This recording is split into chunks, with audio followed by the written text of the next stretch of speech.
ඒතර රිසර්චර් කෙනෙක් වෙන්නේ අඩුතරමේ පශ්චාත් උපාධිය මදි.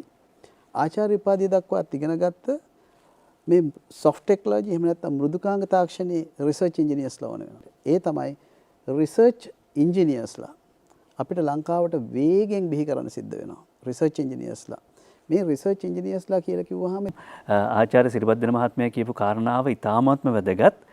ලෝකේ සහ ලංකාවේ හොඳ වැකුම් එකක් හොඳ රික්තයක් නිර්මාණය වෙලා තියෙනවා මේ පර්යේෂණ ඉංජිනේරුවරුන්ගේ.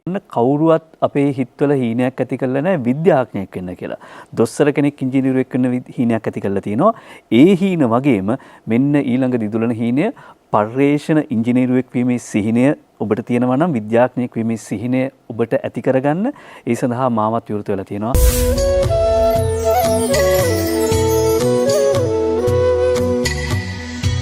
ඔව් මේ දැන් එහෙම කිව්වම අපි යනවා මේ විශේෂම තොරතුරු තාක්ෂණය පැත්තේදී ගොඩක් වෙලාවට අපි දකින්නේ මොඩර්න් ඇග්‍රිකල්චර් කියලා කිව්වම ඩ්‍රෝන වලින් කෘමිනාශක හිනවා ඊට පස්සේ විවිධ ඇප්ස් ඇප්ලිකේෂන්ස් පාවිච්චි කරන විවිධ යෙදවුම් තියෙනවා. හැබැයි දැන් මේ කාබනික වගාවට යනවා පරිසර හිතකාමී වගාවට යනවා කිව්වම ඔළුවේ ඇඳෙන චිත්‍රය තමයි ආයි අපි සියවස් ගණක් ආවස්සට යනවා කියන එක.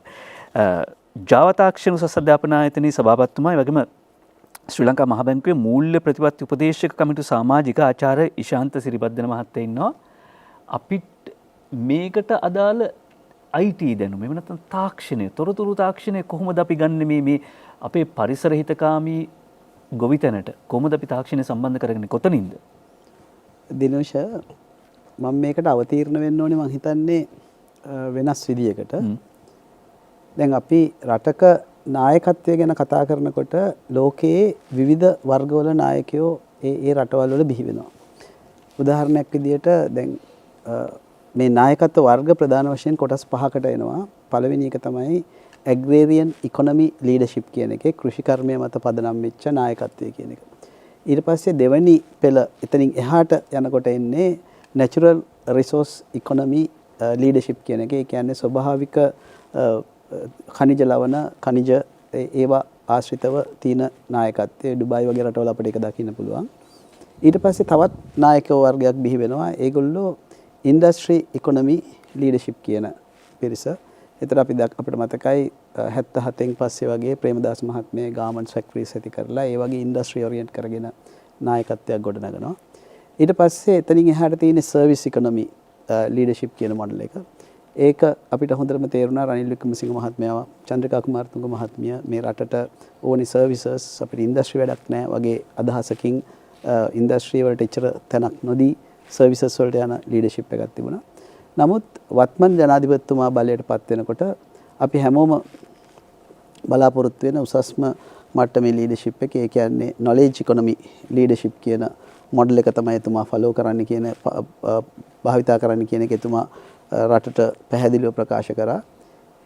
එතනින් එහාට අද වෙනකොට අපිට හිතා ගන්නවත් බැරි වෙච්ච සුවිශේෂී පරිවර්තනයක් ගැන මෙතුමා කතා කරනවා. එතුමා කතා කරනවා අද හිටපු ගමම්ම මේ ගමන් මාර්ගයේ අවුරුදු 70ක් තිස්සේ ආපු විදේශ බලපෑම් එක්ක ආපු මේ රසායනික පිළිබඳ රසායන පොහොර යෙදීම පිළිබඳව මේ අපේ ආරිසිල මහත්මයා කිව්වා වගේ වෙඩි බෙහෙත් වලින් පටන් ගත්ත මේක උඩියටි කරු කරලා මේක අංශක 360කින් පරිවර්තනය කරන පනතක් ගෙනල්ලා හිතා ගන්න බැරි විප්ලවයකට අඩිතාලම දානවා. එතකොට ඒ කියන්නේ පැහැදිලිව අපිට පේනවා මෙතුමා ආපහු අර නොලෙජ් ඉකොනොමි ලීඩර්ෂිප් කියන තැන ඉඳලා ආපහු එතුමා ඇග්‍රේරියන් ඉකොනොමි ලීඩර්ෂිප් කියන තැනත් එක්ක කතිකාවකට සම්බන්ධ කරනවා. එහෙමනම් අපිට හිතන්න තියෙන්නේ මේ දෙකේ සංකලනයක් තමයි මෙතනින් එහාට මේ රටේ සිද්ධ වෙන්නේ කියන එක. එතකොට එහෙමනම් අපිට මේ තාක්ෂණය කියන එක අමතක කරන්නම බැරි තැනක් බවට පත් වෙනවා. මේක මෙතුමා මේ හිටි හැටි කරපු එකක් නෙවෙයි කියන එක අපිට පැහැදිලි වෙනවා. මම මේ ස්ලයිඩ් එක මම ඔබතුමන්ලාට පෙන්නන්නම්. මේක ගත්තයින් පස්සේ මේ ස්ලයිඩ් එකේ මෙතුමා පැහැදිලිව කියනවා මේකේ තියෙන්නේ තොරතුරු තාක්ෂණ ව්‍යවසායකත්වයක් කියන මේ 59 වෙනි පිටුවේ මේක තියෙන්නේ සෞභාග්‍ය දැක්මේ. මෙතුමා ඉඳන් කියනවා ඩොලර් බිලියන 3ක මුදුකාංග අපනයන ආදායම ඩොලර් බිලියනයක් වෙච්ච දැන් මේ වෙනකොට තියෙන ඒක බිලියන 3ක් දක්වා ගෙනියන්න ඕනේ. ඊට වඩා මේකේ ලස්සනම දේ තමයි එතුමා කියනවා මෘදුකාංග ඉංජිනේරුවන් ලක්ෂ 3ක් රටේ බිහි කරන්න ඕනේ කියලා. මේක තමයි මෙතුමාගේ අවතීර්ණ වීම තාක්ෂණ ප්‍රවේශය. ඒ කියන්නේ මේ ඔබතුමා කරන පැහැදිලි කිරීම කොහොමද දැන් මේ software engineersලා ලක්ෂ 3ක් කරන්න ඕනේ කියන කොහොමද කෘෂි කර්මාන්තයට අදාළ වෙන්නේ? මේ කාබනික ගොවිතැනට එහෙම නැත්නම් පාරිසරික ගොවිතැනට කොහොමද අදාළ වෙන්නේ? අන්න එතන තමයි දිනෝෂ අපි හරියටම පැහැදිලි කරගන්න ඕන තැන. අපි කොහොමද මෙතෙන්ට වෙන්නේ? දැන් අපි මේ හැමෝම මෙතන ඉන්න විද්වත් මණ්ඩලය අපි කතා කරන මේ වගාව. ඊට පස්සේ කියන්නේ එහෙම නැත්නම් අපි ප්‍රොඩක්ෂන් එක අපි ගන්න තැනට වෙනකන් අපි කතා කරනවා. නිෂ්පාදනය වැඩි කිරීම පිළිබඳව නිෂ්පාදනය හරියට එතන ඉඳලා එතනින් එහාට තියෙන සම්පූර්ණ වැලියු චේන් එකක්. මේ වැලියු චේන් එක කියලා කියන්නේ එතනින් එහාට මේ තොග පරිපාලනය කරන්න තියෙනවා. ඊට පස්සේ මේවා ආරක්ෂා කරන්න පිරිස් කළමනාකරණය කරන්න තියෙනවා. ඊට පස්සේ එතනින් එහාට ක්‍රියේට් ඇති වෙනවා ව්‍යාපාරයක්. එතකොට ව්‍යාපාර කළමනාකරණයක් කරන්න තියෙනවා. එතනින් එහාට ඩිස්ට්‍රිබියුෂන් එකක්. ඒතර ඩිස්ට්‍රිබියුෂන් එක කියලා කියන්නේ ප්‍රවාහන. ඒ ප්‍රවාහනය කොහොම රට ඇතුලේ විතරක් නෙවෙයි දැන් අපිට එතනින් එහාටත් යන්න වෙනවා. එතනින් ඊට පස්සේ වෙළඳපොළ. වෙළඳපොළ කිව්වෙන් පස්සේ අද තියෙන්නේ පාරම්පරික කඩේක බඩු විකුණන එක නෙමෙයි. අද තියෙන්නේ ඩිජිටල් වෙළඳපොළක් කිව්වොත් මම හිතන්නේ ඒක වැරදි නෑ. එතකොට මේ වැලියු චේන් එක හදන්න වෙන විකල්පයක් නැහැ.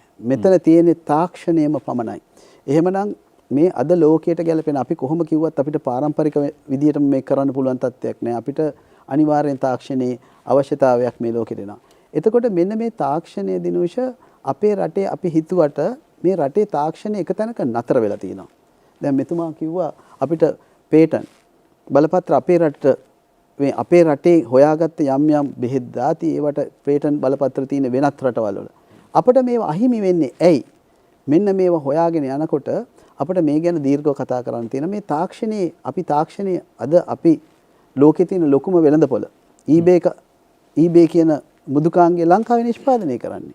ආයෙත් කියන්නේ ඕක කවුරුවත් දන්නේ නැති දෙයක්. දැන් eBay කියන මෘදුකාංගය මේක නිෂ්පාදනය කරන්නේ ලංකාවේ. නමුත් ඒකේ වැඩ ගන්න ඇමරිකාව. ඇමරිකාවට ඒක පාවිච්චි කරලා අපේ රටේ සල්ලි ටිකත් ඇමරිකාවට අරන් ගන්නේ ලංකාවේ නිෂ්පාදනය කරන ලෝකේ තියෙන ලොකුම ඩිජිටල් වෙළඳපොළ.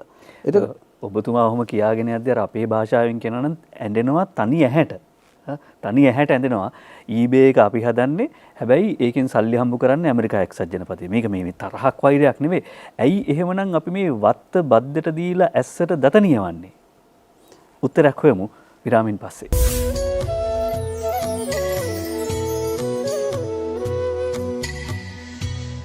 දැන් ආචාර්ය සිරිවර්ධන මහත්මයා කතාව හරි මේ එක පැත්තකින් ගත්තාම හරි රසවත්. අපි නොහිතන තැනකට ගෙනියනවා. දැන් මේ කාබනික ගොවිතැනට එහෙම නැත්නම් පරිසර හිතකාමී ගොවිතැන පිළිබඳව කතාබහ ආපු ගමන්ම ආපු තර්කය තමයි 120කින් විතර අස්සෙන් අඩු වෙන්න ඉඩ තියෙනවා. ඒකට මුහුණ දෙන්න අපිට බෑ. මේ වෙලාවේ මේ කොවිඩ් වසංගතය තියෙනවා, ගෝලීය අර්බුදයක් තියෙනවා, ආර්ථික වර්ධනය වැටිලා. එහෙම තියෙද්දි 120කින් අස්සෙන්වත් අඩු වුණොත් අපිට යන්නේනමන් නැති වෙනවා කියලා. ඔබතුමාට තාක්ෂණික උත්තරයක් තියෙනවද මේකට? ඔව් පැහැදිලිවම තාක්ෂණික උත්තරයක් තියෙනවා. මොකද දැන් මහාචාර්ය රෝහන් මහත්මයා ප්‍රකාශ කරා සහ පෙන්නවා. ඒ තියෙන අති නවීන යන්ත්‍ර සූත්‍ර යොදාගෙන කොයි විදියටද මේ තාක්ෂණය ගොවි ජනතාව අතරට අරන් යන්නේ කියන එක. එතකොට නමුත් අපි හැම වෙලාවෙම බලන්න ඕනේ මේකේ ලිමිටේෂන් එකක් තියෙනවා, මේ සීමා සහිත වීමක් තියෙනවා. මේ සීමා සහිත වීම වෙන්නේ කොතනද? මේ හැම යන්ත්‍ර සූත්‍රයක් පිටිපස්සෙම මේක පිටිපස්සේ තියෙන තාක්ෂණයක්. මේ තාක්ෂණය ඇත්තටම අපි බැලුවොත් ඉස්සරලා තිබුණ යාන්ත්‍රික යුගයට වඩා දැන් මෘදු තාක්ෂණ යුගයට අවිල්ලා තියෙනවා. ඕක පිටිපස්සේ තියෙන දැන් උදාහරණයක් විදිහට මේ පුංචි ෆෝන් එක ගත්තොත් මේකේ තියෙන යකඩ ටිකයි ප්ලාස්ටික් ටිකයි රුපියල් 200ක්වත් වෙන්නේ. හැබැයි මේක රුපියල් ලක්ෂයකට අධික වෙනවා. මේක පිටිපස්සේ තියෙන මෘදු තාක්ෂණය නිසා. ඒතර මෙන්න මේ මෘදු තාක්ෂණයට තමයි අපි මේක වේගෙන් දැන් මෙතුමා මේ හදපු මේ කර්මාන්ත ශාලාව වගේ කර්මාන්ත ශාලාවල් රටේ හැමතැනම බිහි වෙන්න ඕනේ. මේවා බිහි වෙන්න තාක්ෂණික ශිල්පය ඕන වෙනවා. මේ තාක්ෂණ ශිල්පයට අවශ්‍ය ප්‍රධාන පිරිසක් ඕන වෙන මේ මෘදු තාක්ෂණයට. ඒ තමයි රිසර්ච් ඉන්ජිනියර්ස්ලා. අපිට ලංකාවට වේගෙන් බිහි කරන්න සිද්ධ වෙනවා. රිසර්ච් ඉන්ජිනියර්ස්ලා. මේ රිසර්ච් ඉන්ජිනියර්ස්ලා කියලා කිව්වහම ඒතර රිසර්ච් කෙනෙක් වෙන්නේ අඩුතරමේ පශ්චාත් උපාධිය මදි. ආචාර්ය උපාධිය දක්වාත් ඉගෙන ගත්ත මේ soft technology එහෙම නැත්නම් මෘදුකාංග තාක්ෂණයේ රිසර්ච් ඉන්ජිනියර්ස්ලා වන වෙනවා. අන්න ඒගොල්ලෝ තමයි මෙතුමාගේ මේ ශුද්‍ර ජීවි තාක්ෂණයත් එක්ක එකතු වෙලා ඒවා කොහොමද මේවා හදන්න මේකට අදාළ මෘදුකාංග නිෂ්පාදනය කරලා ඒවා ඇනලයිස් කරන්න බලන්න මේගොල්ලෝ එන්නේ. නැත්තම් වෙන්නේ මේ තාක්ෂණයට අපිට පිටරටවල් වලට ආපහු ඩොලර් කුට්ටි ගෙවන්න වෙනවා ඒ වයින් තාක්ෂණය කියන. අපිට ඉන්නවද සහ අපිට හොයාගන්න පුළුවන්ද? ඒ වගේම අපිට වැඩපිළිවෙලක් තියනවද නිර්මාණය කරන්න? ඔව් මම පෙන්වන්නම් මගේ මේ ස්ලයිඩ්ස් වලට ගිහිල්ලා මෙන්න අනුෂ අපේ රටේ තියෙන තත්ත්වය මේ සම්බන්ධයෙන් මම ඇනලිසිස් එකක් කරලා තිනවා වර්ක් ෆෝස් ඇනලිසිස් එක අපේ රට සම්බන්ධයෙන්. ඔබතුමාට ඒක කරන්න හොඳටම මේ වෘත්තීය නිපුණතාව තියෙනවා. ඔබතුමා තමයි ජාවා තාක්ෂණ උසස් අධ්‍යාපන ආයතනයේ සභාපතිතුමා. ඔව්. එතකොට මේක බැලුවෙන් පස්සේ ඔබතුමාට පේනවා මෙන්න මේ ස්ලයිඩ් එකට ආපුවාම මේ ස්ලයිඩ් එකේ පේනවා ලංකාවේ ඉන්න ICT work force එක තාම 1,24,000 ඉන්නේ. ICT work force එක මේකේ ඉන්න මෘදුකාංග ඉංජිනේරුවෝ සහ සපෝටිව් work force එක සහාය work force එක. හැබැයි මේකේ මෘදුකාංග ඉංජිනේරුවන් ඉන්නේ මෙන්න මෙතන මේ ස්ලයිඩ් එකට ආපුවහම බලන්න පුළුවන් 38%යි ඉන්නේ මෘදුකාංග ඉංජිනේරුවෝ. ඒ කියන්නේ ලංකාවේ මෘදුකාංග ඉංජිනේරුවෝ ඉන්නේ මෙන්න මේ ප්‍රමාණය විතරයි. 48400ක් විතරයි. මේක ජනාධිපතිතුමා කියනවා මේක ලක්ෂ 3කට අරන් යන්න ඕනේ කියලා. ඉතුරු අවුරුදු 5 ඇතුළත. එතකොට මෙන්න මේ මෘදුකාංග ඉංජිනේරුවෝ ලක්ෂ 3කට අරන් ගියොත් මේ මෘදුකාංග ඉංජිනේරුවෝ ලංකාව පුරාම තැන්වල මේවැනි කටයුතු කරන්න ඒගොල්ලෝ එනවා. මෙන්න මේ 3000 ඇතුලේ අඩුතරමේ 10000 මේ ලක්ෂ 3 ඇතුලේ අඩුතරමේ 10000ක් මෘදුකාංග ඉංජිනේරු සයන්ටිස්ට්ලා විද්‍යාඥයෝ බිහි වෙන්න ඕනේ. කියන්නේ PhD ලෙවල් එකටවත් ඉගෙන ගත්ත මේ කියන කතන්දරේ තේරෙන ඒ කියන්නේ කොහොමද මේ ශුද්ධ ජීවි තාක්ෂණය මේක ඇනලයිස් කරන්න මේකට අවශ්‍ය මෘදුකාංග නිෂ්පාදනය කරන්න අවශ්‍ය මෙන්න මේ ශ්‍රම බලකාය බිහි කරගන්න ඕනේ. මෙන්න මේ රිසර්ච් ඉන්ජිනියර්ස්ලා 10000ක් බිහි කරගන්න ක්‍රමවේදය අපි වේගවත්ව කරන්න ඕනේ. මේක කරන්න පුළුවන්. මේක පැහැදිලිව කරන්න පුළුවන්. මේ අපේ රටට මේක කරන්න පුළුවන්. උදාහරණයක් විදිහට මම ගත්තේ ඇමරිකාව ගත්තොත් 10000කට එක PhD holder කෙනෙක් ඉන්නවා. PhD holders 83ක් ඉන්නවා. ඊශ්‍රායලයේ ගත්තොත් 10000කට 143ක් ඉන්නවා. අපේ රටේ 10000කට කී දෙනාද ඉන්නේ?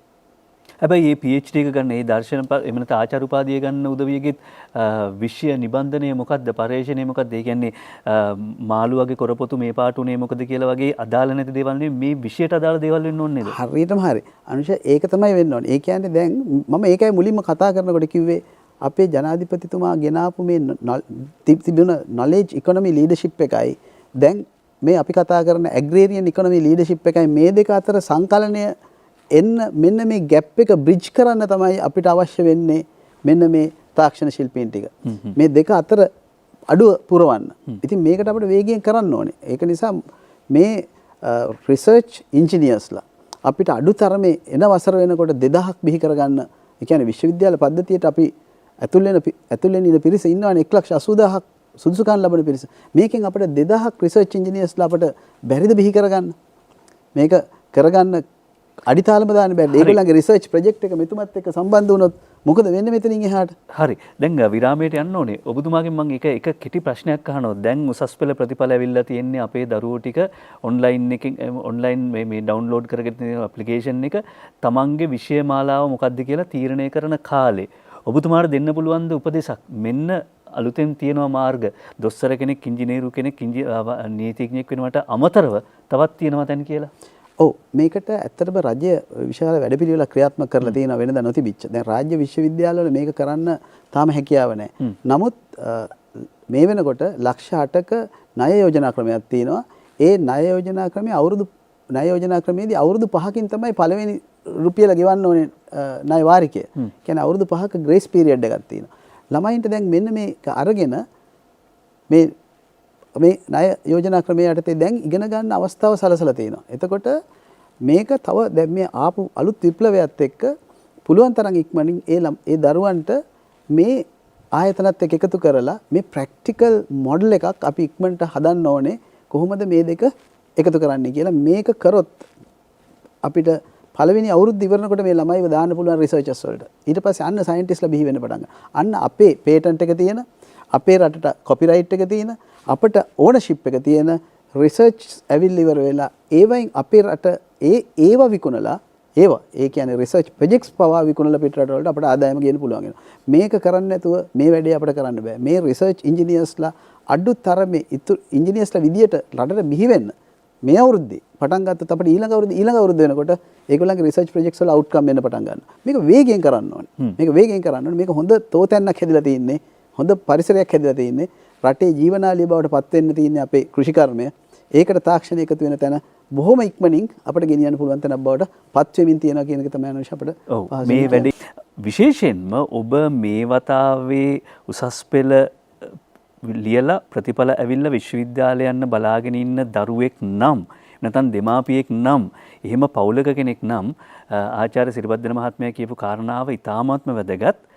ලෝකේ සහ ලංකාවේ හොඳ වැකුම් එකක් හොඳ රික්තයක් නිර්මාණය වෙලා තියෙනවා මේ පර්යේෂණ ඉංජිනේරුවරුන්ගේ. ඔබ ඒ නිසා මේ විෂය ගැන උනන්දුවක් ඇති කරගන්න කවුරුවත් අපේ හිතවල හීනයක් ඇති කරලා නැහැ විද්‍යාඥයෙක් වෙන්න කියලා. දොස්තර කෙනෙක් ඉංජිනේරුවෙක් වෙන්න හීනයක් ඇති කරලා තියෙනවා.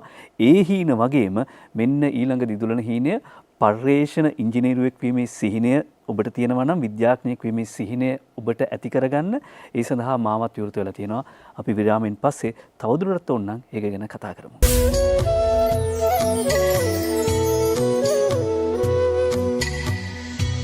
අවසාන මිනිත්තු දෙක ඇත්තරම ගත්තොත් වෙලාව ඉවරයි.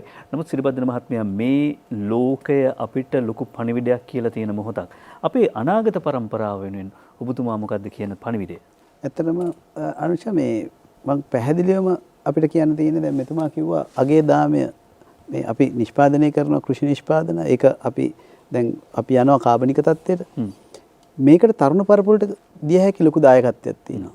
මේ වැලියු චේන් එක. මේ වැලියු චේන් එකේ. ඒ කියන්නේ දැන් මම උදාහරණයක් විදිහට මගේ තියෙන අත්දැකීමක් මට මතකයි මට එක්තරා බෙහෙත් පැලෑටියක් ඕන වෙලා ඉවරලා මම ඒ බෙහෙත් පැලෑටිය ඉන්ටර්නෙට් එකේ ගහලා බලුවම eBay එකේ මම දැක්කා මේක කැනඩාවේ තියෙනවා. එතන මේ කැනඩාවට මම මේක ඕඩර් කරපුවාම ඒ බඩු ටික මට එවන්නේ මේ අවුරුදු 16ක 18ක විතර පුංචි ළමයෙක්. ගහක කොළ වගේක් කඩලා කිලෝ එකක් හදලා ඉවරලා පැකට් එකක් ගහලා ඉවර වෙලා ඒ පැකට් එක මට එවනවා මෙහෙට මට ඒකට රුපියල් 20000ක් විතර වගේ ගියා ඒ ටික ගන්න. මෙන්න තරුණ පරපුරට ගන්න තියෙන තැන. එතකොට මෙතුමා කිව්වාගේ අපිට මේ රිසර්ච් ඉන්ජිනියර්ස්ලා හදන්න ඕනේ මේ රටට. හැබැයි රිසර්ච් ඉන්ජිනියර්ස්ලා හැදිලා එනකන් අපිට ඉන්න බෑ. තරුණ පරපුරට පුළුවන් මේ බර කරට ගන්න. මේ කෘෂිකර්මයත් මේ ඕගනික් ප්‍රොඩක්ට්ස් මේ ටික ලංකාව ඇතුළත හෝ ලංකාවෙන් පිටට ගෙනියන ඩිස්ට්‍රිබියුෂන් මොඩල් එක තාක්ෂණයත් එක්ක එකතු කරගෙන මේක අතර ගන්න ඕනේ මේ තරුණ පරපුර. මේගොල්ලන්ට මේක ගන්න පුළුවන්. මේක ගන්න මම කියන්නේ මාස 6ක පුහුණුවක් ඇති. මේ මාස 6ක පුහුණුවක් එක්ක ඊට පස්සේ ඒගොල්ලන්ගේ අනාගතයේ අපි විද්‍යාඥයෝ විදියට අපි ආකෘතියක් හදනවා. හදලි වල මාස 6 ඉඳලා මේගොල්ලන්ගේ වැඩ ගන්න.